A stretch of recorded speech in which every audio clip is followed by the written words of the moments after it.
કાલ વાત કરી હતી આપણે મંત્રની, આજ વાત કરી છે વિભીષણની.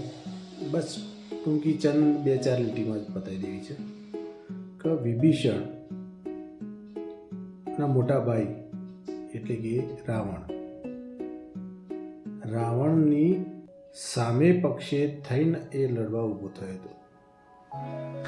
તો આનું તો કારણ કંઈક હશે જે તો કુદરતને ખબર હે, આપણે તો જોયું નથી. આપણે સાંભળ્યું છે, રામાયણ વાંચી છે, રામાયણ જોઈ છે, પણ જે જોયું છે એમાં અલગ બતાવ્યું હતું અને જે ગ્રંથોની અંદર છે એ બી આખું અલગ છે. એટલે શું આપણે ગ્રહણ કરવું એ જ પહેલાં તો અસમંજસમાં છીએ. પણ એક વાત ચોક્કસ કહું, વિભીષણ ના બનાય.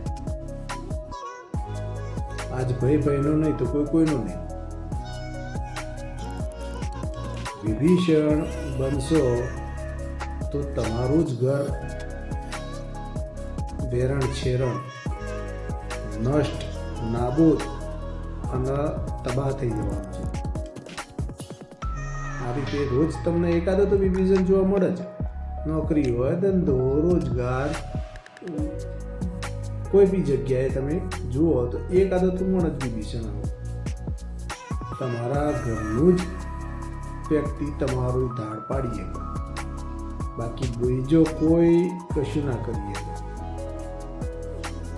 માણસ હિંમત હારી જાય ને, થાકી જાય, તો ઘરના કોઈ વ્યક્તિથી જ હારી જાય, થાકી જાય, હિંમત હારી જાય.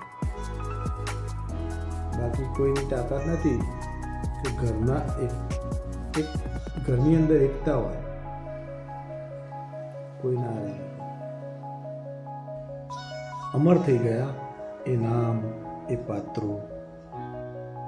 વિભીષણ હોય, રાવણ હોય, મંત્રા હોય, શૂર્પણખા હોય, જો અમર થઈ ગયા. આજ બી લોકો રાવણના બાળ છે અને યાદ કરે છે. કેમ? નેક્સ્ટ વિડીયોમાં આપણે જોઈશું. હર હર મહાદેવ.